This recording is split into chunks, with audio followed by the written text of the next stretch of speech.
Subscribe చేసుకోండి. మరిన్ని latest videos కోసం గంట సింబల్ నొక్కండి. హాయ్ ఫ్రెండ్స్, మనం ఈరోజు గజ్జికాయలు గరియలు ఏదైనా అనొచ్చండి, ఎలా చేసుకోవాలో చూద్దాము. ముందుగా నేను 1 కప్పు షుగరు, 1 కప్పు నువ్వులు, 1.5 కప్పు పల్లీలు తీసుకున్నానండి.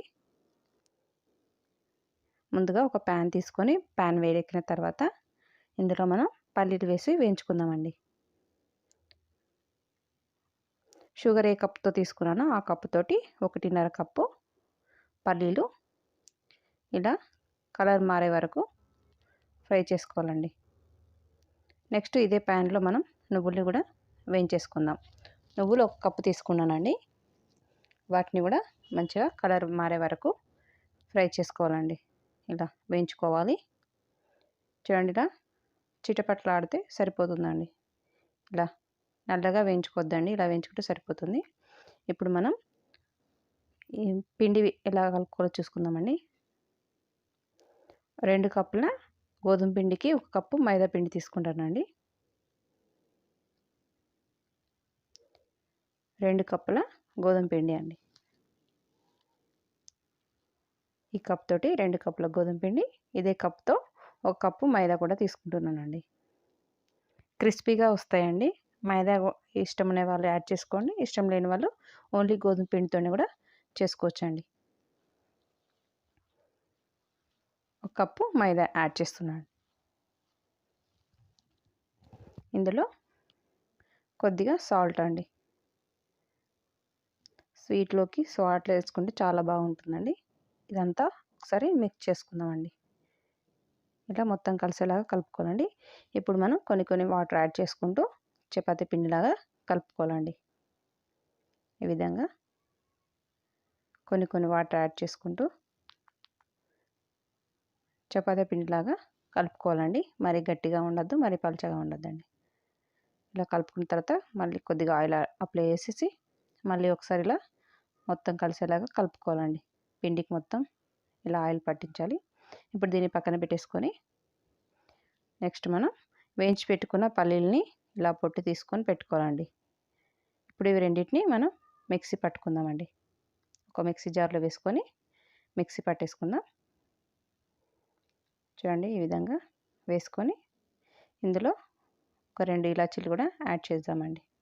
ఒక 2-3 ఇలాచీలు కూడా యాడ్ చేసుకోండి, మంచిగా ఉంటుంది. ఇప్పుడు వీటిని మనం మిక్సీ పట్టేసుకుందాం. చూడండి, మరీ మెత్తగా పట్టొద్దండి, కొంచెం బరకలాగా పట్టాలండి. ఈ విధంగా పట్టేసుకోవాలండి.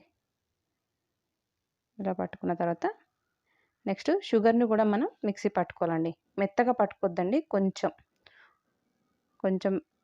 ఈ విధంగా చూడండి, ఇలా వేసుకొని మిక్సీ పట్టేసుకుందాం మనం. చూడండి, ఇలా మిక్సీ పట్టుకుంటే సరిపోతుందండి. మెత్తగా పట్టుకోవాల్సిన అవసరం లేదండి, జస్ట్ కొంచెం ఒక 2 రౌండ్లు తిప్పుకుంటే సరిపోతుంది. ఇలా వేసేసుకొని ఇది మొత్తం కలిసేలాగా 2 మంచిగా మిక్స్ చేసుకోవాలండి. ఈ విధంగా షుగర్ పల్లి పొడి, నువ్వుల పొడి మొత్తం మిక్స్ చేసుకోవాలండి. చూడండి, ఇలా కొంచెం బరకలాగా మిక్సీ పట్టుకోవాలండి.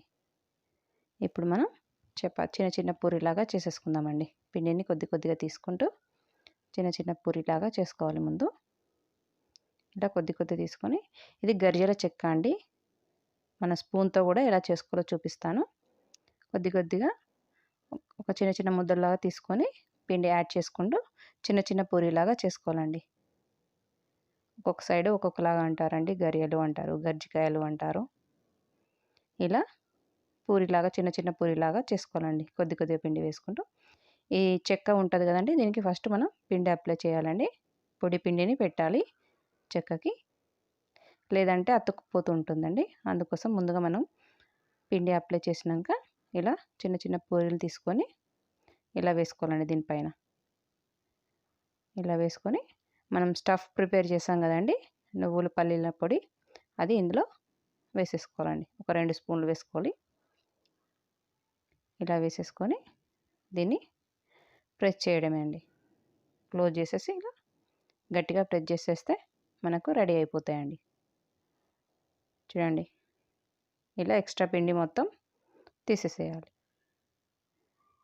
ఈ విధంగా చూడండి మనకు రెడీ అయిపోయిందండి గరిజలు. చూడండి చాలా సింపుల్ అండి. ఈ చెక్క లేకుండా కూడా ఎలా చేసుకోవాలో చూద్దామండి. 2 టైప్స్గా చేసుకోవచ్చండి చెక్క లేకుండా. ఇలా చపాతీ పిండి కొద్ది కొద్దిగా తీసుకుంటూ పూరీలాగా చేసుకోవాలండి. చిన్న చిన్న పూరీలాగా చేసేసుకోవాలి. ఈ విధంగా పూరీ రెడీ చేసుకున్నాక మనం ఇందులో స్టఫ్ ఉంటుంది కదండి, స్టఫ్ వేసుకోవాలి. పల్లీల నువ్వుల పొడి ఇలా వేసుకొని నెక్స్ట్ ఇదంతా కొంచెం మధ్యలో కనుక్కోవాలి. ఇప్పుడు చుట్టూ వాటర్ అప్లై చేయాలండి. ఇలా వాటర్ అప్లై చేస్తే అది పిండి అనేది బయటికి రాకుండా అతుక్కుంటుందండి. స్టాండ్ లేకుండా ఆ చెక్క లేనప్పుడు ఇలా చేసుకోవచ్చండి. ఈ విధంగా వాటర్ అప్లై చేసేసి క్లోజ్ చేసేసి ఇలా ప్రెస్ చేయాలండి, గట్టిగా నొక్కాలి.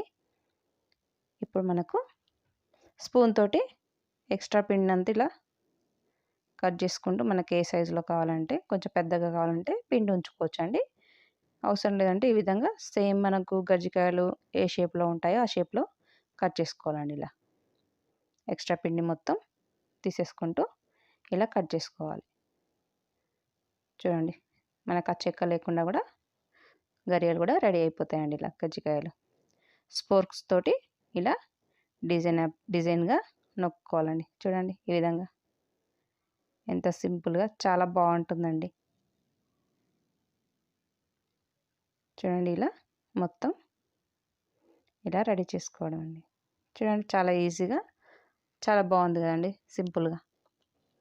మనకు చెక్క లేకుండా కూడా ఇలా స్పూన్ తోటి ఇలా చేసేసుకోవచ్చండి. చాలా బాగుంది కదా. నెక్స్ట్ ఇంకోటి కూడా చేసేద్దామండి. మనం ఇలా చిన్న చిన్న ముద్ద తీసుకొని పూరీలాగా చేసుకోవాలండి. సేమ్ ఇలా చేసుకుంటూ రెడీ అయింది కదండి. మనం ఇప్పుడు ఇందులో పల్లీల నువ్వుల పొడి వేసేసి సేమ్ మళ్ళీ చుట్టూ వాటర్ అనేది అప్లై చేయాలండి. దీనికి కూడా సేమ్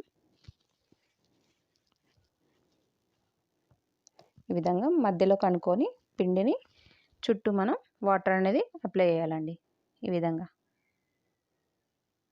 ఇలా వాటర్ పెట్టేసి క్లోజ్ చేసేసుకోవడమే అండి. ఈ విధంగా వాటర్ పెట్టేసి గట్టిగా నొక్కాలండి ఒకసారి. ఇలా చుట్టూ నొక్కేసి సేమ్ మళ్ళీ ఎక్స్ట్రా పిండి తీసేసుకోవాలండి. స్పూన్ తోటి ఇలా ఎక్స్ట్రా పార్ట్ మొత్తం కట్ చేసేసుకోవాలండి. ఇలా ఎక్స్ట్రా పార్ట్ మొత్తం కట్ చేసేసుకోవాలి. అస్సలు విడిపోదండి. లోపల స్టఫ్ ఏం బయటికి రాదు. వాటర్ అప్లై చేస్తే చాలా చక్కగా వస్తాయండి మనకి. ఇంతే అండి. ఇలా కూడా ఉంచుకోవచ్చండి. దీన్ని కొంచెం ఇలా అల్లుకోవాలండి. ఈ విధంగా కొంచెం కొంచెం ఇలా మలుచుకుంటూ ఫోల్డ్ చేసుకుంటూ ఇలా అనడమే అండి. చూడండి ఇలా ఇదొక టైపు. చూడండి ఇంతే అండి. ఇలా చిన్నగా చేసుకుంటే రెడీ అయిపోయిందండి మనకి. మనకు ఎలా కావాలంటే అలా చేసుకోవచ్చండి. చెక్కనే వాడాలని ఏం లేదు. స్పూన్ తోటి కూడా ఇలా సింపుల్గా ఈజీగా చేసేసుకోవచ్చండి. నెక్స్ట్ వచ్చేసి డీప్ ఫ్రైకి సరిపడా ఆయిల్ పెట్టేసుకోవాలండి. ఆయిల్ వేడెక్కిన తర్వాత మనం ముందుగా చేసుకున్న గజ్జికాయలు ఉన్నాయి కదండి, ఒక్కొక్కటిగా వేసుకుంటూ ఫ్రై చేసుకోవాలండి. చూడండి మీడియం ఫ్లేమ్లో పెట్టుకొని మాత్రమే ఫ్రై చేసుకోవాలండి. హైలో పెట్టొద్దండి, మాడిపోతాయండి త్వరగా. చూడండి మనకు వీటిని రెండు వైపులా మంచిగా బ్రౌన్ కలర్ వచ్చే వరకు ఫ్రై చేసుకోవాలండి. ఈ విధంగా రెండు వైపులా నిదానంగా వేయించుకోవాలండి. చాలా క్రిస్పీగా చాలా బాగుంటాయండి. చూడండి ఇలా ఈ కలర్ వచ్చే వరకు ఫ్రై చేసుకోవాలండి. చూడండి లోపల స్టఫింగ్ ఏం మనకు బయటికి రావట్లేదు, చక్కగా వచ్చాయండి. ఇలానే అన్నింటినీ మంచిగా ఫ్రై చేసుకోవాలండి. చూడండి ఎంత చక్కగా ఉన్నాయో. మీకు నచ్చినట్లయితే తప్పకుండా ట్రై చేయండి. తప్పకుండా లైక్ చేయండి, షేర్ చేయండి, సబ్స్క్రైబ్ చేయడం మాత్రం మర్చిపోకండి.